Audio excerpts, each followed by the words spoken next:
بسم اللہ الرحمن الرحیم۔ باب حدثنا معاذ بن فضالہ قال حدثنا ہشام عن یحییٰ عن ابی سلمہ عن ابی ہریرہ قال لأقربن صلاة النبی صلی اللہ علیہ وسلم فكان ابو ہریرہ رضی اللہ تعالی عنہ يقنط في الركعة الأخرى من صلاة الظهر وصلاة العشاء وصلاة الصبح بعدما يقول سمع الله لمن حمده فيدعو للمؤمنين ويلعن الكفار۔ اور مسلم شریف کی روایت میں لأقربن لكم، ابو ہریرہ رضی اللہ تعالی عنہ نے ارشاد فرمایا کہ میں نبی اکرم صلی اللہ تعالی علیہ وسلم کی نماز تمہارے قریب کر دوں، یعنی تم کو بتا دوں کہ نبی اکرم علیہ الصلاۃ والسلام نماز کس طریقے سے ادا فرماتے تھے۔ تو ابو ہریرہ نے کیسے بتایا نماز پڑھ کر؟ تو فرماتے ہیں ابو سلمہ کہ ابو ہریرہ سمع اللہ لمن حمدہ کہنے کے بعد فجر اور عشاء اور ظہر کی آخری رکعت میں قنوت پڑھتے تھے۔ فَيَدْعُو لِلْمُؤْمِنِينَ، تو مومنین کے لیے دعا کرتے اور کفار پر لعن کرتے تھے۔ اس سے ان لوگوں نے استدلال کیا ہے جو کہ ظہر، عشاء اور صبح کی نماز میں قنوت پڑھتے ہیں، اور امام محمد ابن سیرین، ابن ابی لیلہ، مالک اور شافعی، احمد، اسحاق، ان سب کے نزدیک رکوع کے بعد فجر میں قنوت ہے، فجر میں قنوت ہے۔ اور حضرت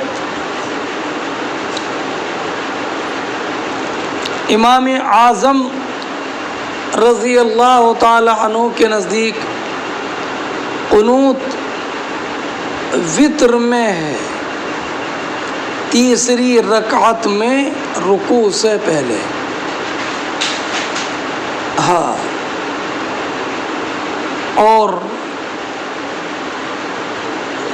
ایسے ہی حضرت عمر، حضرت علی، حضرت عبداللہ ابن مسعود، ابو موسیٰ اشعری، برا ابن عازب، عبداللہ ابن مبارک، اور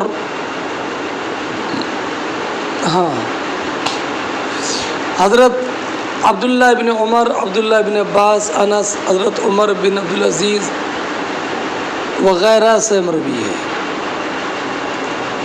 اور امام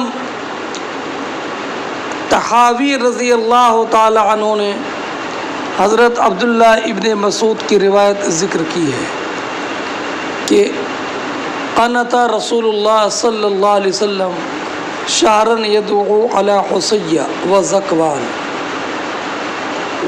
فلما ظہر علیہم ترک القنوت۔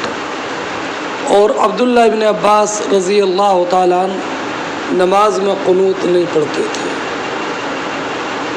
اور امام طحاوی فرماتے یہی عبداللہ ابن مسعود ہیں جو روایت کرتے ہیں کہ حضور قنوت پڑھتے تھے۔ اور خود عبداللہ ابن مسعود رضی اللہ تعالی عنہ نے قنوت کو ترک کیا، تو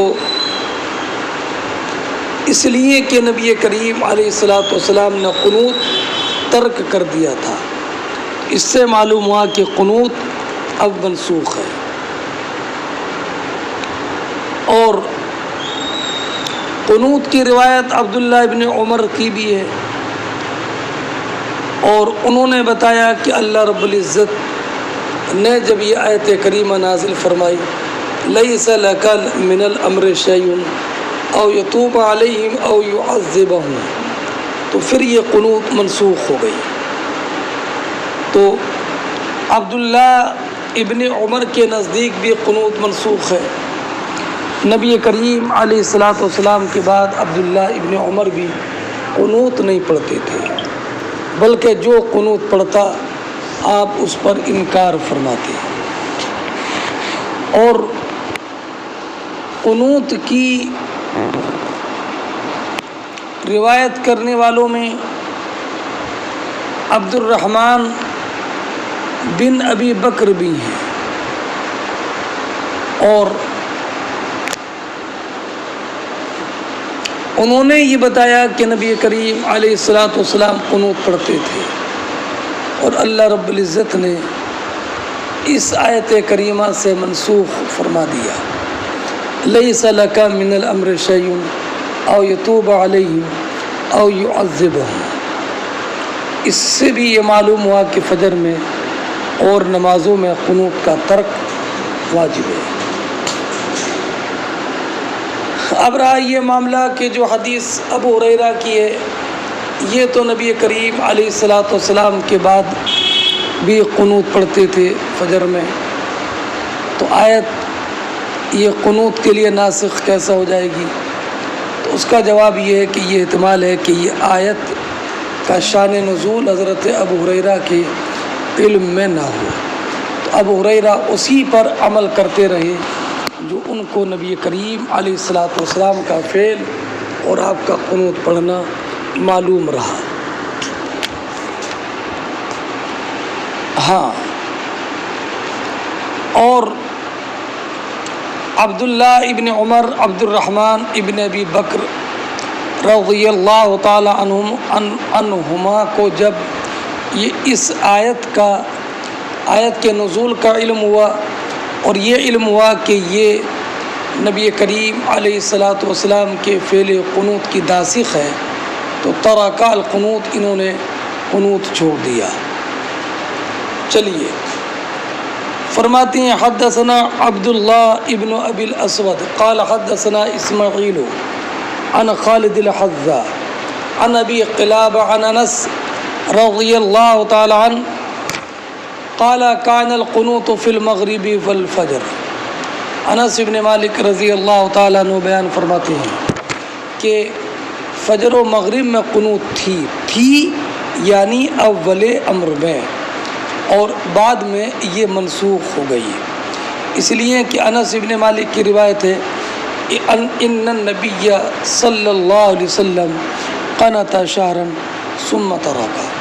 ثم ترک کا لفظ اس بات کی دلیل ہے کہ قنوت فرائض میں تھی لیکن بعد میں یہ منسوخ ہو گئی۔ اور اس کی دلیل یہ ہے کہ غالب ابن فرقت طحان نے بیان فرمایا کنت عند انس بن مالک شہرین، میں حضرت انس بن مالک کے پاس 2 مہینے رہا، انہوں نے فجر کی نماز میں قنوت نہیں پڑھی، تو یہ بھی اس بات کی دلیل ہے کہ قنوت تھی لیکن پھر منسوخ ہو گئی، اس لیے کہ اگر منسوخ نہ ہوتی تو حضرت انس اس کو ترک نہ فرماتے۔ ہاں، اور علامہ عینی رضی اللہ تعالی عنہ نے یہ بھی ارشاد فرمایا کہ لفظ قنوت کا معنی طاعت، قیام، خشوع اور سکوت وغیرہ بھی ہے۔ تو اب جیسے امن ہوا قانت آناء اللیل ومن یقنت منکن للہ ورسولہ یا مریم اقنتی لربک وقوموا للہ قانتین، اور حدیث میں بھی افضل الصلاۃ القنوت، اس سے یہ کہ سب سے بہتر نماز وہ ہے جو خشوع والی ہو، تو اس سے یہ ثابت نہیں ہوتا کہ صحابہ کرام کے قنوت سے مراد یہی دعائے قنوت پڑھتے تھے۔ فرماتے ہیں حدثنا عبداللہ ابن مسلمہ عن مالک عن نعیم بن عبداللہ المجمر عن علی بن ابی یحییٰ ابن خلاد الزرقی عن ابی عن رفاع ابن رافع الزرقی قال كنا یوما نصلی وراء النبی، ہم نبی کریم علیہ الصلاۃ والسلام کے پیچھے نماز پڑھتے تھے۔ فلما رفع راسہ من الرکعہ، جب حضور نے اپنا سر مبارک رکوع سے اٹھایا تو سمع اللہ لمن حمدہ کہا، تو قال رجل وراء، آپ کے پیچھے اقتدا کرنے والوں میں سے ایک نے کہا ربنا ولک الحمد حمدا کثیرا طیبا مبارکا فی۔ فلما انصرف، جب حضور نماز سے فارغ ہوئے، قال من المتکلم، تو آپ نے فرمایا یہ متکلم کون ہے، کس نے یہ دعا پڑھی؟ تو رفع ابن رافع زرقی نے کہا کہ میں نے۔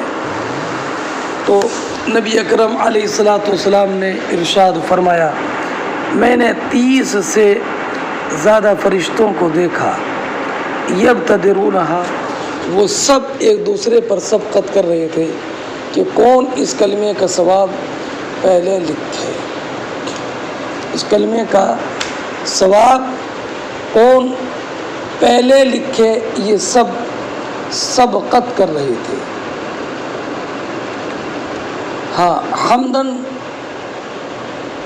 کثیرن طیبہ، طیبہ سے مراد خالصاً عن الریا، مبارکن کا معنی کثیر الخیر۔ ہاں، نبی کریم نے ارشاد فرمایا من المتکلم ای بہذی الکلمات، یہ کلمات کہنے والا کون ہے؟ تو سرکار نے جب بتایا کہ انہوں نے کہ میں، تو سرکار نے فرمایا کہ میں نے 30 سے زیادہ فرشتوں کو دیکھا کہ وہ ان کلمات کا ثواب لکھنے میں ایک دوسرے پر سبقت کر رہے تھے۔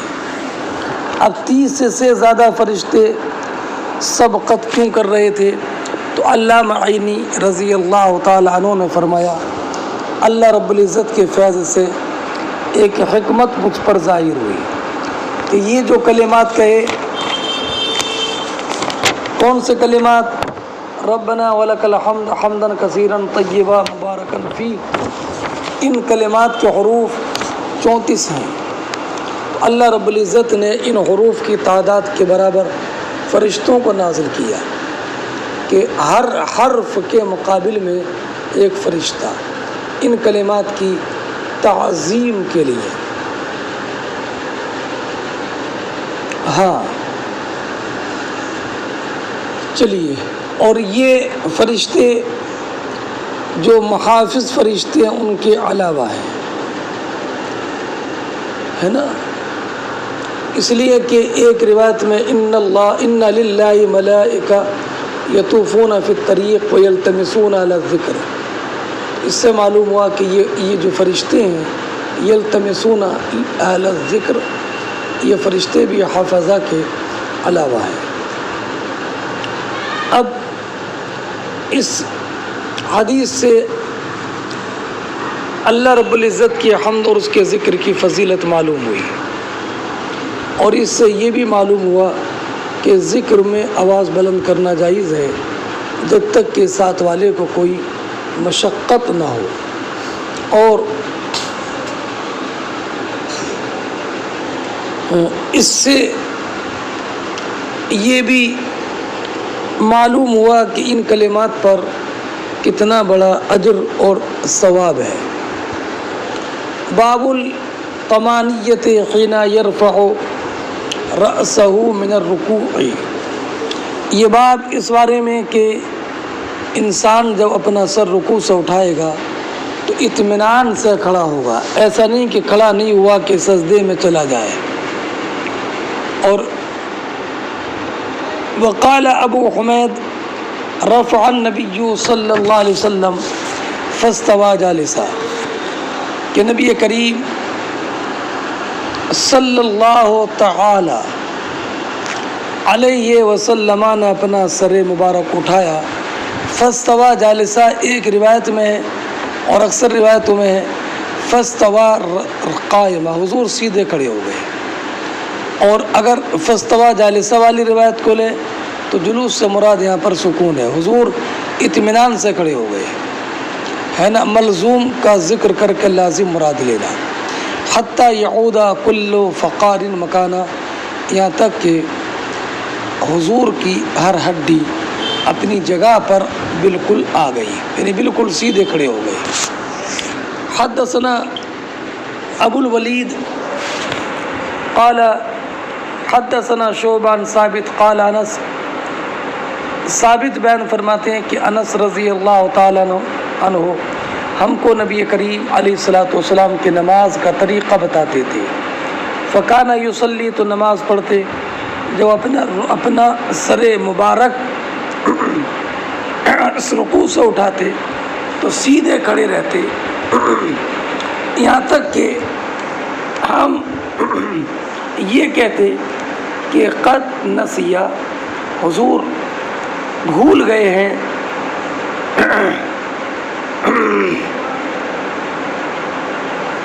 سجدے میں جانا، تو سجدے میں جانا حضور بھولتے نہیں تھے، بلکہ سرکار کا یہ کھڑا ہونا طمانینت اور اعتدال کے لیے ہوتا تھا۔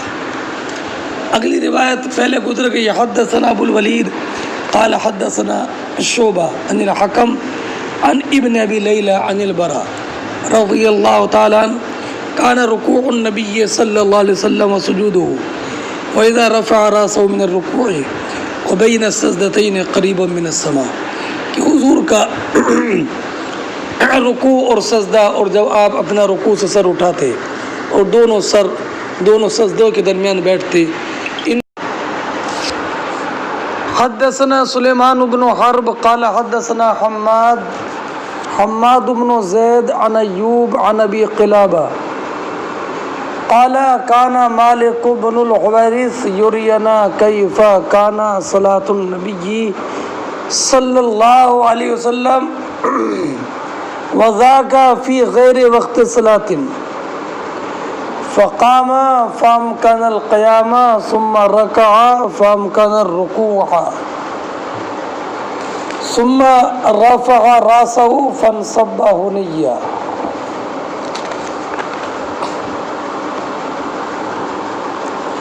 قال فصلى بنا صلاة شيخنا هذا أبي بريد وكان أبو بريد إذا رفع راسه من السجدة الآخرة استوى قاعدا ثم نهض۔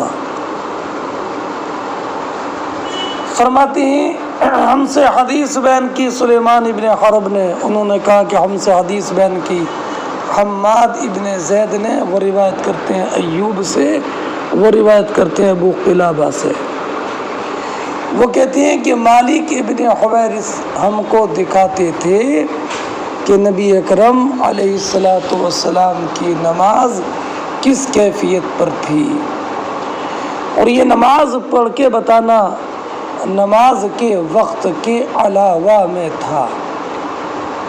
فقامہ، تو حضرت مالک ابن حویرث کھڑے ہوئے، فامکن القیامہ، فامکن القیامہ، تو مالک ابن حویرث دیر تک کھڑے رہے۔ ثم رکع، اس کے بعد آپ نے رکوع کیا، فامکن الرکوع، تو رکوع بھی اطمینان سے کیا۔ ثم رفع راسا، پھر اپنا سر مبارک اٹھایا رکوع سے، فانصب ہنیّا، تو آپ کچھ دیر سیدھے کھڑے رہے۔ قال، پھر حضرت ابو قلابہ کہتے ہیں فصلی بنا صلاۃ شیخنا ھذا ابو برید، تو انہوں نے ہمارے ان شیخ ابو برید کی طرح ہم کو نماز پڑھائی۔ وکان ابو برید اذا رفع راسہ من السجدۃ الآخرہ، اور ابو برید رضی اللہ تعالی عنہ جب اپنا سر مبارک آخری سجدے سے اٹھاتے، استوى قاعدا ثم نہض، تو سیدھا کھڑے ہوتے، سیدھے بیٹھتے، ثم نہض، پھر کھڑے ہوتے، یعنی جلسے یعنی رکعت کے دوسرے سجدے کے بعد فوراً کھڑے نہیں ہوتے، بلکہ پہلے بیٹھتے اور اس کے بعد میں کھڑے ہوتے۔ اسے بولتی ہے جلسہ استراحت۔ جلسہ استراحت کے تعلق سے میں پہلے بتا چکا کہ یہ کسی عذر کی وجہ سے، جیسے جسم بھاری ہو گیا یا انسان کمزور ہے، بیمار ہے یا اور کوئی عذر ہے، تو اس کی وجہ سے دوسرے سجدے کے بعد پہلے بیٹھے اور پھر کھڑا ہو، اور اگر کوئی عذر نہیں ہے تو بیٹھنا نہیں ہے بلکہ سیدھے کھڑے ہو جانا ہے، ہاتھ گھٹنے پر رکھ کر۔ بابٌ یاوی بالتکبیر حین یسجد، یہ باب اس بارے میں کہ تکبیر کہتے ہوئے انسان جھکے گا جب کہ سجدہ کرے گا، جب سجدے میں جائے تو تکبیر کہتا ہوا جائے گا، تکبیر کہتا ہوا جائے گا۔ وقال نافع کان ابن عمر یضع یدیہ قبل رکبتیہ، حضرت عبداللہ ابن عمر رضی اللہ تعالی عنہ سجدے میں جاتے وقت اپنے ہاتھ پہلے زمین پر رکھتے، اپنا گھٹنا رکھنے سے پہلے، یعنی سجدے میں جاتے تو پہلے اپنا ہاتھ رکھتے اور اس کے بعد گھٹنا رکھتے، اور یہ بیان فرماتے کہ کان النبی صلی اللہ علیہ وسلم یفعل ذالک۔ امام اعظم رضی اللہ تعالیٰ عنہ کے نزدیک سجدے میں جائے گا تو پہلے اپنا گھٹنا رکھے گا اور پھر سر، اس لیے کہ حضرت نافع کی روایت ہے اذا سجد احدکم فلیضع یدہ فاذا رفع فلیرفعہما، جب سجدے سے سر اٹھائے تو پہلے ہاتھ اٹھائے، فإن الیدین یسجدان کما یسجد الوجہ،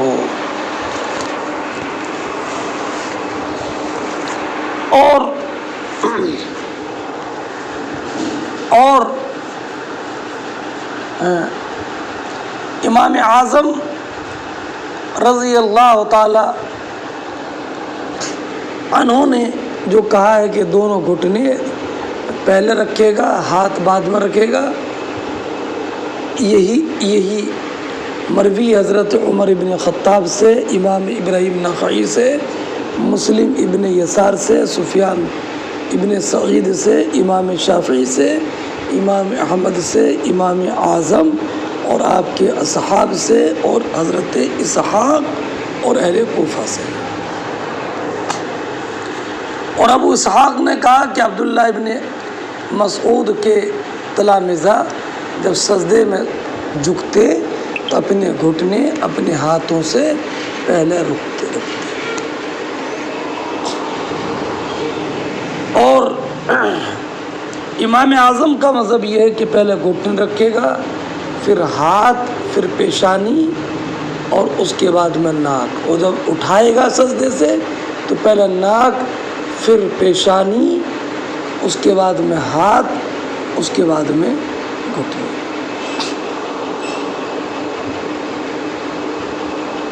ہاں، یعنی جھکنے میں جو زمین سے زیادہ قریب ہے اس کو مقدم رکھے گا، اور اٹھنے میں جو اقرب الی السماء ہے اس کو مقدم رکھے گا۔ حدثنا ابو الیمان قال حدثنا شعیب عن الزہری قال اخبرنی ابو بکر بن عبد الرحمن بن الحارث ابن ہشام و ابو سلمہ ابن عبد الرحمن ان ابا ہریرہ کانا یکبر فی کل صلاۃ من المکتوبۃ وغیرہا۔ ابو ہریرہ رضی اللہ تعالی عنہ فرض اور غیر فرض نمازوں میں، رمضان اور غیر رمضان میں، سب میں تکبیر کہتے جب کھڑے ہوتے، پھر تکبیر کہتے جب رکوع کرتے، ثم یقول سمع اللہ لمن حمدہ، اس کے بعد کہتے ربنا ولک الحمد سجدہ کرنے سے پہلے، پھر اللہ اکبر کہتے کب؟ حین یہوی ساجدہ، یہی محل ترجمہ ہے جب کہ آپ سجدے کے لیے جھکتے، ثم یکبر حین یرفع راسہ من السجود، اس کے بعد تکبیر کہتے جب کہ آپ اپنا سر مبارک سجدے سے اٹھاتے، ثم یکبر حین یسجد، ثم یکبر حین یرفع راسہ من السجود، ثم یکبر، پھر تکبیر کہتے جب کہ 2 رکعتوں کے بیٹھنے کے بعد اٹھتے، ویفعل ذلک، اور یہ آپ ہر ایک رکعت میں کرتے یہاں تک کہ نماز سے فارغ ہو جاتے، اور پھر کہتے نماز سے فارغ ہو کر والذی نفسی بیدہ، قسم اس ذات کی کہ جس کے قبضہ و قدرت میں میری جان ہے، انی لاقربکم شبہا بصلاۃ رسول اللہ، یا انی لاقربکم بے شک میں نبی کریم علیہ الصلاۃ والسلام کی نماز کی مشابہت میں تم میں سب سے زیادہ قریب ہوں، بے شک یہی سرکار کی نماز تھی، حتی فارق الدنیا،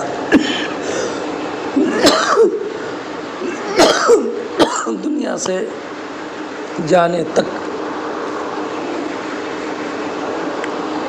ہاں چلیے، یہ حدیث ابھی گزری ہے، 785 نمبر کی حدیث دیکھیے۔ قال، یعنی ابو بکر بن عبد الرحمن اور ابو سلمہ نے کہا کہ قال ابو ہریرہ رضی اللہ تعالیٰ عنہ، ابو ہریرہ رضی اللہ تعالیٰ عنہ بیان فرماتے ہیں وکان رسول اللہ صلی اللہ علیہ وسلم حین یرفع رأسہ، جب سرکار اپنا سر مبارک اٹھاتے تو سمع اللہ لمن حمدہ ربنا ولک الحمد کہتے، اس کے بعد میں کچھ لوگوں کے لیے دعا کرتے، فیسمیہم باسمائہم، ان کا نام لے لے کر دعا کرتے اور کہتے اللہم انجی الولید ابن الولید، سلمہ ابن ہشام، عیاش ابن ابی ربیعہ، اے اللہ ولید ابن ولید، سلمہ ابن ہشام، عیاش ابن ابی ربیعہ اور کمزور مسلمانوں کو نجات دے، اللہم اشدد وطأک علی ابو ذر، اے اللہ اپنی گرفت ان پر سخت فرما دے، اور کس پر سخت فرما دے؟ مغفر پر، وجعلها علیہم سنین کسنی یوسف، اور انہیں یوسف علیہ السلام کی امت کی قید کی طرح انہیں قید سالی میں مبتلا فرما، وَأَهْلُ الْمَشْرِقِ يَوْمَئِذٍ، اور اس وقت اہل مشرق میں سے مضر حضور کے مخالف تھے، حضور کے مخالف تھے۔ اب یہ ولید ابن مغیرہ، یہ غزوہ بدر کے موقع پر کافر تھے، قیدی بنا لیے گئے، فدیہ دے دیا، پھر اسلام قبول کیا تو ان سے کہا آپ نے فدیہ دینے سے اسلام پہلے قبول کیوں نہیں کیا؟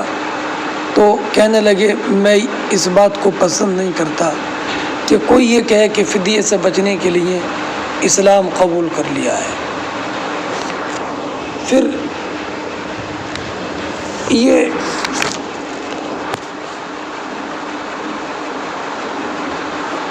ان کے بھائیوں نے مکہ معظمہ میں انہیں قید کر لیا، حضور کی برکت کی دعا کی برکت سے چھٹکارا حاصل کر کے نبی کریم کی خدمت میں حاضر ہو گئے۔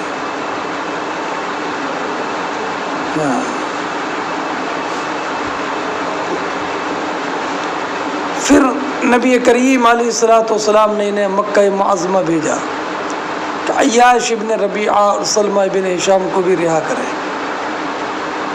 تو یہ حسن تدبیر سے ان دونوں کو نکال کر کے لائے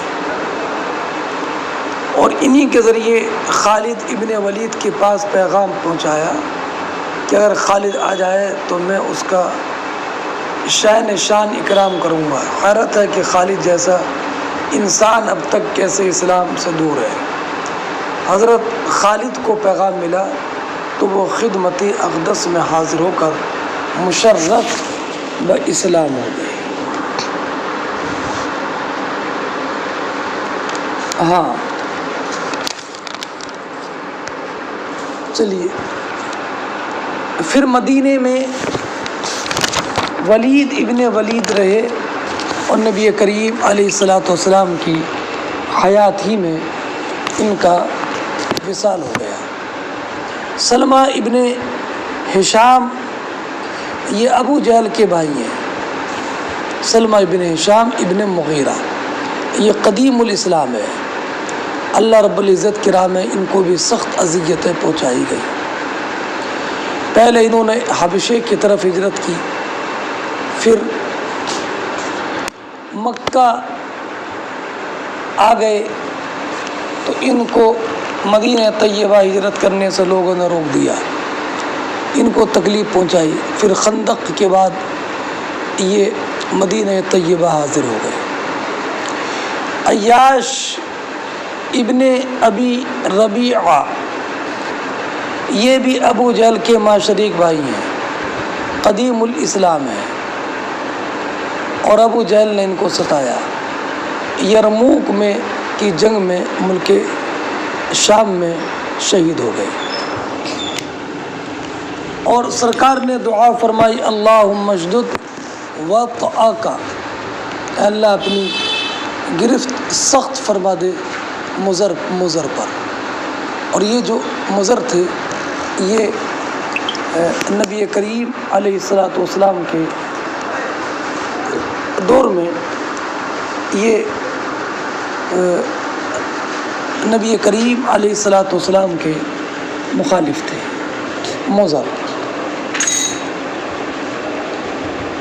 مضر عدنان کے بڑے پوتے کا نام ہے. یہ شجرہ نبویہ میں 8ویں 18ویں پشت میں ہے. اور اہل مشرق سے مراد بنو لحیان، ذکوان، عصیہ یہ جماعتیں مراد ہیں.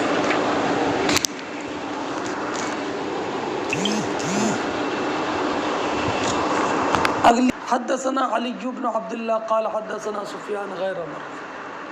سفیان ثوری نے کئی مرتبہ یہ حدیث بیان کی. سفیان ثوری نہیں، سفیان ابن عیینہ نے.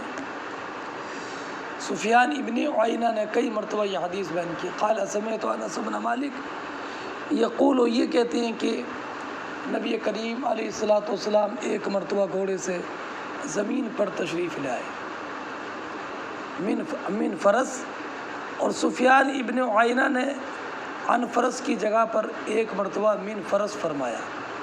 فجوش شقہ الایمن، آپ کی دائنی کروٹ زخمی ہو گئی.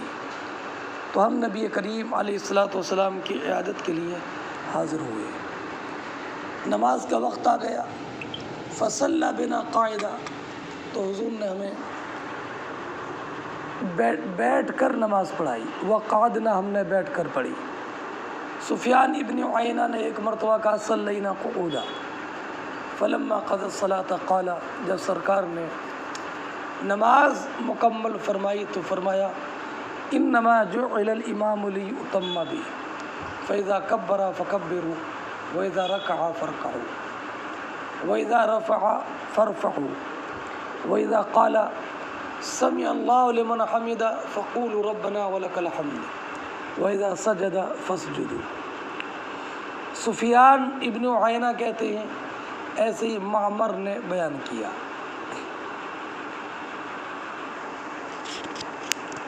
ایسے ہی معمر نے یا قال سفیان، حضرت سفیان ابن عیینہ نے اپنے راوی علی ابن عبداللہ سے معلوم کیا کہ جیسے میں نے روایت کیا ہے کہ سرکار نے یہ فرمایا ربنا ولک الحمد، تو کیا قضا جا بھی معمر، کیا ایسی آپ سے معمر نے بھی امام زہری سے روایت کر کے ربنا ولک الحمد واو کے ساتھ بیان کیا ہے؟ ربنا لک الحمد نہیں، ربنا ولک الحمد واو کے ساتھ بیان کیا ہے۔ تو حضرت علی ابن عبداللہ مدینی نے کہا کہ نعم، کہ ہاں مجھ سے معمر نے بھی ربنا ولک الحمد کی روایت واو کے ساتھ کی ہے۔ قال لقد حافظ، تو سفیان ابن عیینہ نے کہا کہ واللہ معمر نے امام زہری سے بالکل صحیح یاد رکھا ہے ربنا ولک الحمد۔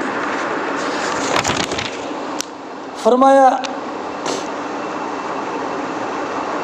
کذا قال الزہری ولک الحمد، ایسی واو کے ساتھ امام زہری نے بھی وَلَكَ الْحَمْدِ ہی کہا ہے۔ اس میں اشارہ تھا کہ امام زہری کے بعض تلامذہ نے وَلَكَ الْحَمْدِ میں واو کو ذکر نہیں کیا ہے۔ تو پھر فرمایا حفظت من شقہ الایمن، سفیان نے کہا کہ میں نے امام زہری سے جو روایت سنی ہے مجھے یاد ہے کہ امام زہری نے فرمایا فجوحش من شقہ الایمن، فجوحش من شقہ الایمن۔ فلما خرجنا من عند الزہری قال ابن جریج وانا عنده، فرماتے ہیں کہ جب ہم امام زہری کے پاس سے نکلے تو عبد الملک بن عبد العزیز ابن جریج نے کہا وانا عندہ، اور میں امام زہری کے پاس تھا، تو فرمایا فجوحش ساقہ الایمن، یہاں پر بجائے شقہ کے ساقہ کا لفظ ہے۔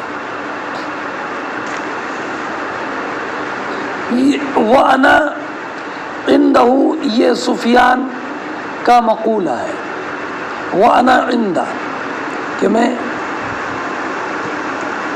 وَأَنَا عِنْدَهُ، تو اگر یہ سفیان کا مقولہ ہوگا تو وَأَنَا عِنْدَهُ میں ہا ضمیر کا مرجع ابن جریج ہوگا کہ میں ابن جریج کے پاس تھا، ابن جریج کے پاس تھا۔ اب یہ معنی ہوگا تو ابن جریج یعنی عبد الملک ابن عبد العزیز ابن جریج نے کہا فجوحش ساقہ الایمن، سفیان کہتے ہیں کہ ابن جریج نے فجوحش من شقہ الایمن نہیں، فجوحش ساقہ الایمن کہا۔ علامہ عینی فرماتے ہیں کہ یہی احتمال زیادہ ظاہر ہے۔ اب اس کی تشریح پہلے گزر چکی ہے کہ اس میں کوئی تعارض نہیں ہے کہ ہو سکتا ہے کہ نبی کریم علیہ الصلوۃ والسلام کی دائنی پنڈلی اور دائنی جانب دونوں میں چوٹ ہو، اس لیے اب ان دونوں الفاظ میں کوئی تعارض نہیں ہے بلکہ دونوں باتوں کی تعبیر ہے۔ چوٹ دائنی پنڈلی میں بھی تھی اور دائنی طرف بھی تھی۔ باب فضل السجود، یہ باب ہے سجدے کی فضیلت کے بیان میں۔ ایک لمبی حدیث حضرت امام بخاری رضی اللہ تعالی عنہ نے پیش فرمائی ہے۔ حدثنا ابو الیمان قال اخبرنا شعیب عن الزہری قال اخبرنا سعید بن المسیب وعطاء ابن یزید اللیثی ان ابا ہریرہ اخبرہما کہ ابو ہریرہ رضی اللہ تعالی عنہ نے سعید ابن مسیب اور عطاء ابن یزید لیثی کو خبر دی کہ ان الناس قالوا یا رسول اللہ، صحابہ کرام علیہم الرحمۃ والرضوان نے عرض کیا یا رسول اللہ هل نرى ربنا، یا رسول اللہ کیا ہم اپنے رب کو دیکھیں گے، کیا ہم اپنے رب کو دیکھیں گے؟ تو نبی کریم علیہ الصلاۃ والسلام نے ارشاد فرمایا هل تمارون فی القمر لیلۃ البدر، کیا تم چودھویں کے چاند میں شک کرتے ہو؟ لیس دونہ سحاب، جبکہ اس پر بادل نہ ہو۔ تو لوگوں نے عرض کیا لا یا رسول اللہ، نہیں یا رسول اللہ۔ پھر سرکار نے فرمایا هل تمارون فی الشمس لیس دونہا سحاب، کیا تم سورج کے دیکھنے میں شبہ کرتے ہو جبکہ اس کے اوپر بادل نہ ہو؟ قالوا لا، تو صحابہ کرام نے عرض کیا کہ نہیں۔ تو اب حضور نے فرمایا فَإِنَّكُمْ تَرَوْنَهُ كَذَلِكَ، تو ایسے ہی اللہ رب العزت جل جلالہ کو دیکھو گے کہ اللہ رب العزت کے دیکھنے میں کوئی اشتباہ نہیں ہوگا۔ اب نبی کریم علیہ الصلاۃ والسلام نے ارشاد فرمایا یحشر الناس یوم القیامہ، قیامت کے دن لوگ اکٹھا کیے جائیں گے، قیامت کے دن لوگ اکٹھا کیے جائیں گے۔ فیقول من کان یعبد شیئا فلیتبع،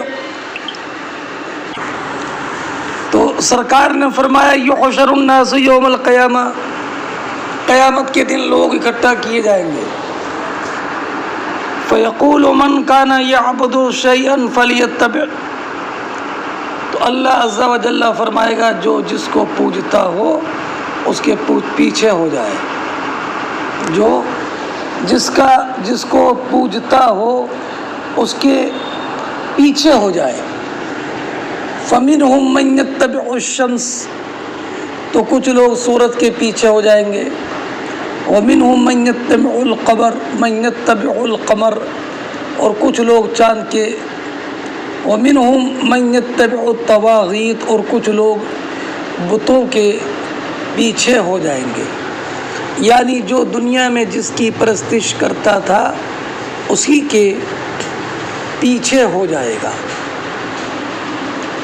وَتَبْقَى هَذِهِ الْأُمَّةُ فِيهَا مُنَافِقُوهَا، اور یہ امت رہ جائے گی جس میں اس امت کے منافق بھی ہوں گے، اس میں اس امت کے منافق بھی اس امت کے ساتھ رہ جائیں گے۔ یہ اس امید پر کہ جیسے دنیا میں مسلمانوں کے ساتھ چھپ کر رہتے تھے اور فائدہ پہنچتا تھا، ایسے آخرت میں بھی انہی کے ساتھ رہیں تاکہ فائدہ پہنچے۔ اور علامہ قرطبی نے بیان فرمایا کہ منافقین یہ گمان کریں گے کہ یہ آخرت میں ان کا مومنوں کے ساتھ چھپ جانا ایسے ہی نفع دے گا جیسے کہ دنیا میں ان کو نفع دیا تھا۔ اور یہ بھی احتمال یہ ہے کہ یہ بھی چونکہ وہ اظہار اسلام کرتے تھے اس وجہ سے مومنوں کے ساتھ رہیں گے. اور ایک قول یہ ہے کہ چونکہ جب ہر ایک گروہ اپنے معبود کے ساتھ چلا جائے گا، اتباع کرے گا، اور منافقین نے چونکہ کسی کی عبادت نہیں کی تو یہ متحجر ہو کر وہیں پر رہ جائیں گے. تب ان کو کہا جائے گا سحقاً سحقاً، دور ہو جاؤ، دور ہو جاؤ. فَيَأْتِيهِمُ اللَّهُ عَزَّ وَجَلَّ، تو اللہ رب العزت جل جلالہ، اللہ رب العزت جل جلالہ تجلی فرمائے گا. وہ تجلی کہ جس تجلی کو یہ پہچانتے نہیں ہوں گے، اس تجلی کے ساتھ جلوہ فرمائے گا. یاتیہم اللہ، آنے سے اللہ پاک ہے، اس لیے کہ یہ جسم کی صفت ہے. تو معنی یہ ہے کہ ہماری نگاہوں اور اللہ رب العزت کی رؤیت کے درمیان جو حجابات ہیں وہ حجابات ہٹا دیے جائیں گے، اس لیے کہ حرکت و انتقال اللہ پر جائز نہیں ہے. اس لیے کہ یہ تو صفات اجسام متناہیہ سے ہیں، اور اللہ رب العزت صفات اجسام سے متصف نہیں ہوتا ہے. تو اب اتیان کا معنی یہ ہے کہ اللہ رب العزت ان کی اللہ رب العزت جلوہ فرمائے گا نگاہوں کے سامنے.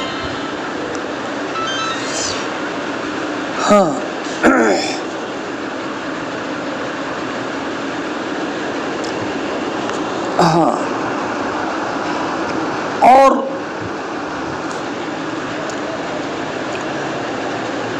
پھر فرمائے گا اللہ رب العزت انا ربکم، میں تمہارا رب ہوں. تو چونکہ اللہ رب العزت ان تجلیات کے علاوہ دوسری تجلی میں ظہور فرمائے گا جن کو یہ پہچانتے تھے، اس کے غیر میں ظہور فرمائے گا. اس لیے یہ کہیں گے ھذا مکاننا، ہم یہیں ٹھہرے ہیں، یہاں تک کہ حتیٰ یأتینا ربنا، یہاں تک کہ ہمارا رب ہم پر تجلی فرمائے، ظہور فرمائے. وہ یہ جانیں گے کہ یہ ان کا رب نہیں ہے. اصل میں یہ اللہ رب العزت، یہ رؤیت اللہ رب العزت کی طرف سے ان کا امتحان ہوگا، تاکہ اللہ کے عابدین اور معبودان باطلہ کے عابدین کے درمیان تمیز ہو جائے.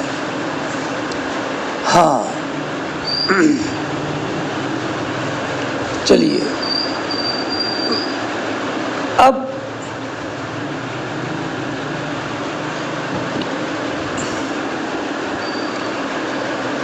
جب یہ کہیں گے ھذا مکاننا، ہم یہیں پر ہیں، وہ سمجھتے ہیں کہ ہمارے ساتھ منافقین ہیں، یہ رؤیت کے مستحق نہیں ہے. اور جب یہ ہم سے چھٹ جائیں گے تو اس وقت میں ہم کو اپنے رب کا دیدار عطا ہوگا. اور جب اللہ رب العزت پھر تجلی فرمائے گا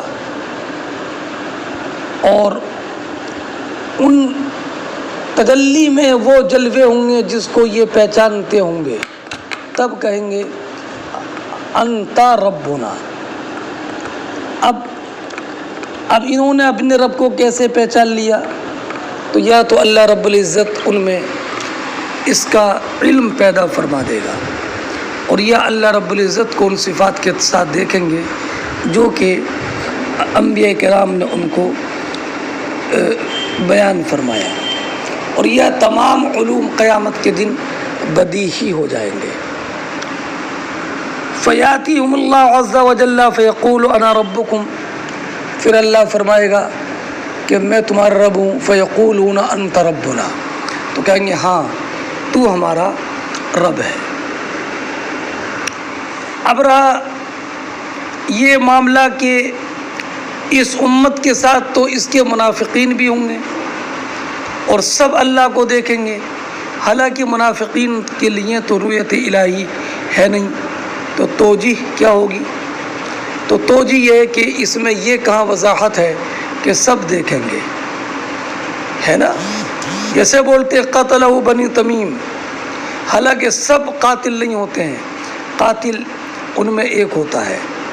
پھر اگر یہ مان بھی لیں کہ اس میں عموم کی تصریح ہے تو منافقین مخصوص ہیں اجماع اور سارے ادلہ سے۔ ہاں، اب یہ متشابہات سے ہے اور اللہ رب العزت جل جلالہ کی رؤیت ہوگی، لیکن صفات اجسام کے ساتھ نہیں، اس لیے کہ اللہ رب العزت تمام صفات نقص سے پاک ہے۔ سرکار فرماتے ہیں وَيُضْرَبُ الصِّرَاطُ بَيْنَ ظَهْرَانَيْ جہنم، اور جہنم کی پشت پر صراط قائم کیا جائے گا، جہنم کی پشت پر صراط قائم کیا جائے گا، جو بال سے زیادہ باریک، تلوار سے زیادہ تیز، اس پر فرشتے ہوں گے جو 7 اعمال سے متعلق بندوں سے سوال کریں گے، ایمان سے متعلق، نماز سے متعلق، زکوٰۃ سے متعلق، رمضان کے روزوں سے متعلق، حج و عمرہ سے متعلق، وضو سے متعلق، غسل جنابت سے متعلق۔ ہاں، اور نبی اکرم علیہ الصلاۃ والسلام نے ارشاد فرمایا فَأَكُونُ أَوَّلَ مَنْ يَجُوزُ مِنَ الرُّسُلِ بِأُمَّتِهِ، رسولوں میں سب سے پہلے میں اپنی امت کے ساتھ اسے پار کروں گا، اپنی امت کے ساتھ اسے پار کروں گا۔ وَلَا يَتَكَلَّمُ يَوْمَئِذٍ أَحَدٌ، اور شدت ہول کا عالم یہ ہوگا کہ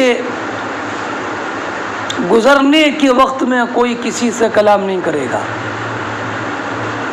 اور انبیاء کرام علیہم الصلاۃ والسلام کا کلام بھی اس دن سلم سلم ہوگا، یا اللہ سب کو سلامتی سے گزار دے، یا اللہ سب کو سلامتی سے گزار دے۔ فرمایا سرکار نے وفی جہنم کلالیب مثل شوک السعدان، یہ کلوب کی جمع ہے، اور جہنم میں سعدان کے کانٹوں کے مثل آنکڑے ہوں گے، آنکڑے مڑے ہوئے لوہے کے مڑے ہوئے، جیسے آپ نے دیکھا ہوگا کہ اگر کنویں میں ڈول گر جاتا ہے تو کنویں کے ڈول نکالنے کے لیے جو لوہے کے مڑے ہوئے آنکڑے ہوتے ہیں جو اندر سے ڈول کو نکال کے لاتے ہیں، ایسی مڑی ہوئی سعدان گھاس کی کانٹے ہوتے تھے۔ تو سرکار نے فرمایا جیسے سعدان گھاس کے مڑے ہوئے کانٹے ہوتے ہیں ایسی جہنم میں آنکڑے ہوں گے۔ سرکار نے فرمایا کیا تم نے سعدان کے کانٹے دیکھے ہیں؟ قالوا نعم، تو فرمایا کہ وہ آنکڑے مثل و شوک السعدان، سعدان کے کانٹوں کے مثل ہے، غیر انہ لا یعلم قدر عظمها، مگر وہ کتنا بڑا ہے اسے اللہ تعالیٰ کے سوا اور کوئی دوسرا نہیں جانتا ہے۔ اللہ اکبر۔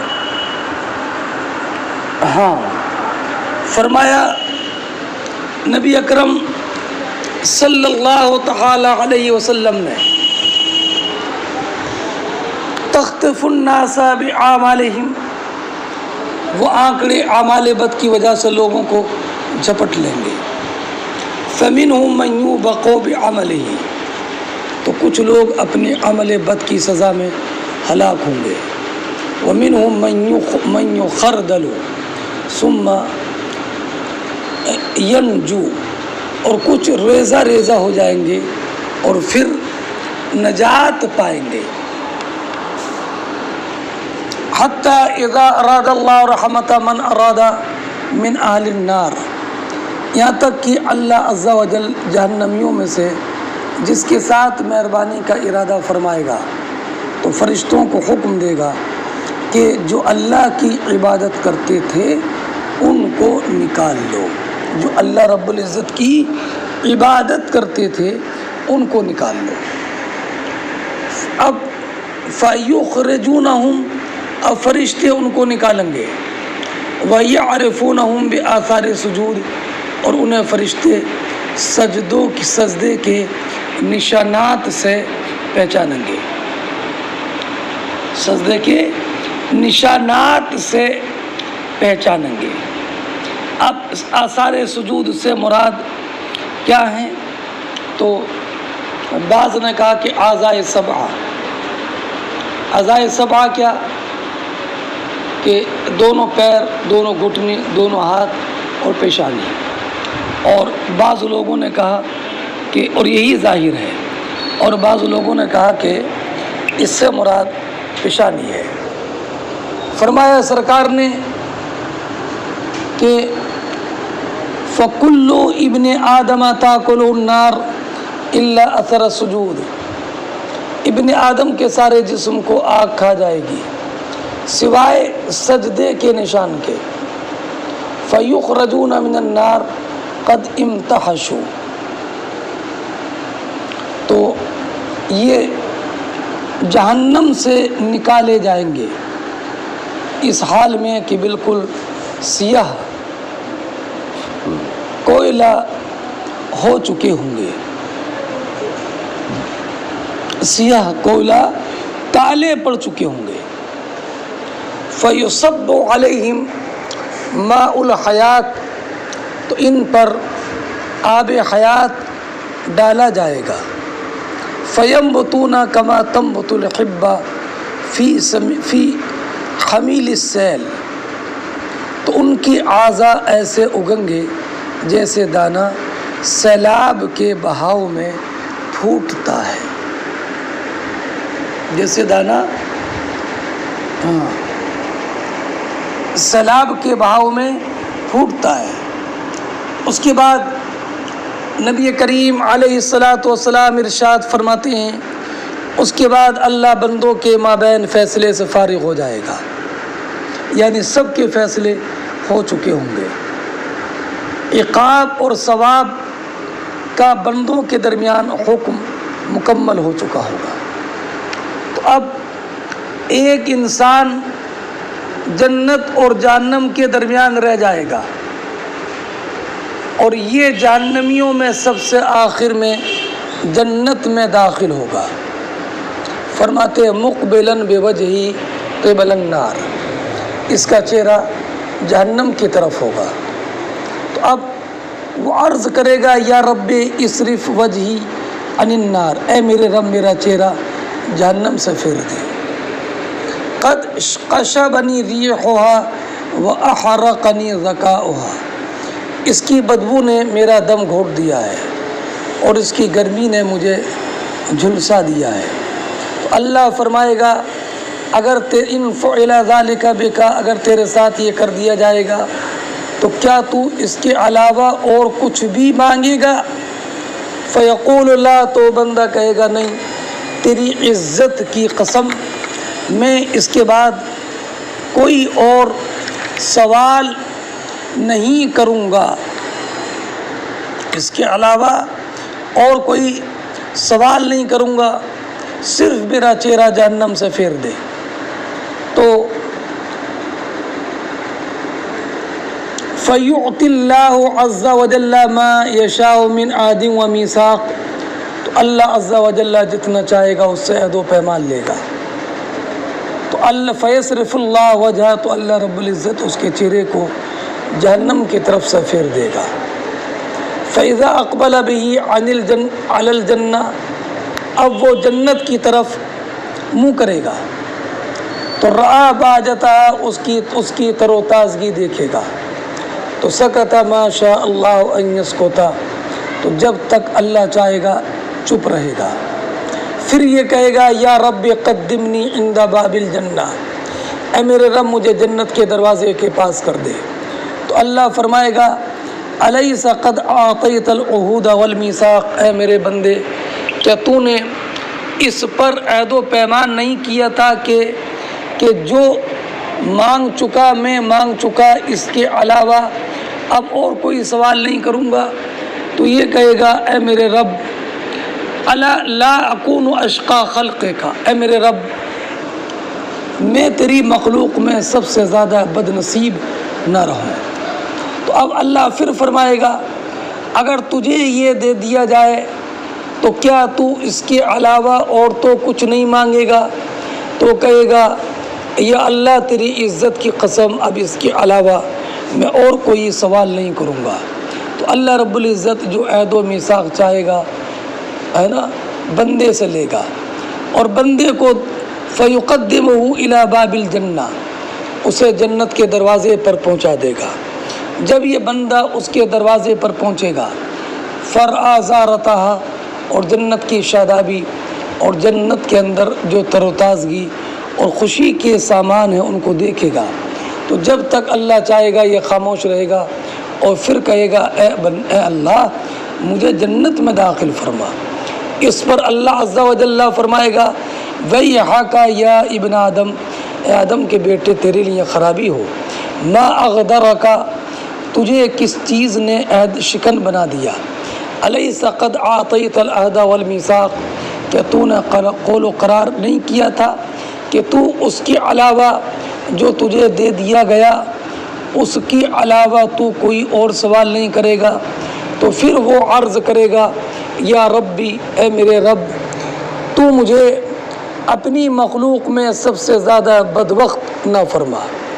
فَيَضْحَكُ اللَّهُ مِنْهُ، تو اللہ رب العزت ضحک فرمائے گا جیسے اس کی شان کے لائق ہے. پھر اللہ رب العزت اس کو جنت میں داخل ہونے کا اذن دے گا. اور پھر اللہ فرمائے گا تمنا، اے میرے بندے آرزو کر. تو یہ بندہ آرزو کرے گا یا اللہ یہ دے دے یہ دے دے، یہاں تک کہ جب اس کی آرزو ختم ہو جائے گی تو اللہ عزل فرمائے گا زد من کذا زد من کذا، یہ اور مانگ لے یہ اور مانگ لے.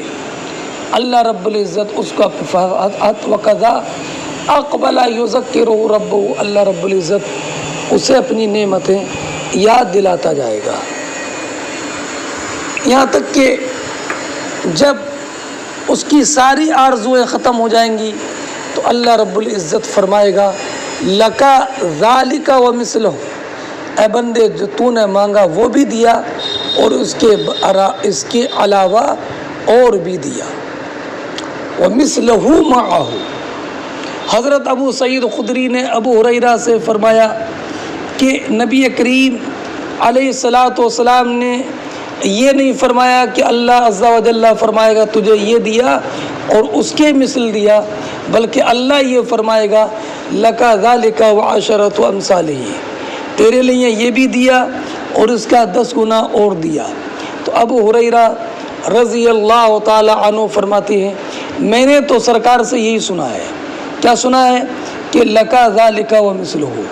تو حضرت ابو سعید خدری رضی اللہ تعالی عنہ نے فرمایا کہ نہیں، میں نے یہ سنا ہے کہ سرکار نے فرمایا ذَلِكَ لَكَ وَعَشَرَةُ أَمْثَالِهِ، یہ تیرے لیے ہے اور اس کا 10 گنا اور تیرے لیے ہے. یہ سرکار نے فرمایا. اب اس حدیث سے سجدے کی فضیلت معلوم ہو گئی کہ قیامت کے دن جہنم تمام اعضائے جسم انسانی کو جلائے گی، آگے نار جہنم، لیکن آثار سجود کو نہیں۔ اور یہ جو حضرت ابو ہریرہ نے فرمایا کہ اس کے مثل ملے گا، اور ابو سعید خدری کی روایت میں ہے کہ اس کا 10 گنا زیادہ ملے گا۔ تو پہلے اس دونوں کے درمیان تطبیق یہ ہے کہ ابو ہریرہ کی حدیث میں وہ جو ہے کہ اس کے مثل ملے گا، یہ سرکار نے پہلی خبر دی، اور پھر بعد میں مزید زیادتی پر اطلاع ہوئی سرکار کو امت پر بطور کرم کی، تو فرمایا لکا ذالک وعشرۃ امثالہ۔ اس حدیث سے ایک بات یہ معلوم ہوئی کہ اللہ رب العزت کی رؤیت آخرت میں اہل ایمان کو ملے گی۔ قرآن نے بھی فرمایا وجوہ یومئذ ناظرہ الی ربہا ناظرہ، الی ربہا، اس لیے کہ نظر کا اقتران جب وجہ کے ساتھ ہوتا ہے تو اس سے مراد آنکھوں سے دیکھنا ہوتا ہے، اور جب قلب کے ذکر کے ساتھ اقتران ہوتا ہے تو بے معنی یقین ہوتا ہے۔ اور یہ بھی معلوم ہوا کہ اللہ رب العزت جل جلالہ کل قیامت کے دن اپنی ذات مبارک کی رؤیت سے اہل ایمان کو مشرف فرمائے گا۔ اور یہ بھی معلوم ہوا کہ نماز افضل اعمال ہے، اس لیے کہ اس میں سجدہ ہے، اور اللہ رب العزت نے ارشاد فرمایا کہ بندہ اپنے رب سے سب سے زیادہ قریب تب ہوتا ہے جب کہ اپنے رب کی بارگاہ میں سجدہ کرے۔ اور یہ بھی معلوم ہوا کہ اللہ رب العزت کا کتنا کرم ہے کہ سب سے زیادہ گناہگار بندے کو جنت بھی عطا فرمائے گا، اور جتنی نعمتیں مانگے گا اور یاد دلا دے گا اس کے علاوہ اور 10 گنا بندے کو عطا فرمائے گا۔ اور یہ بھی معلوم ہوا کہ صراط حق ہے، جنت حق ہے، نار حق ہے، حشر حق ہے، سوال حق ہے، اور مرنے کے بعد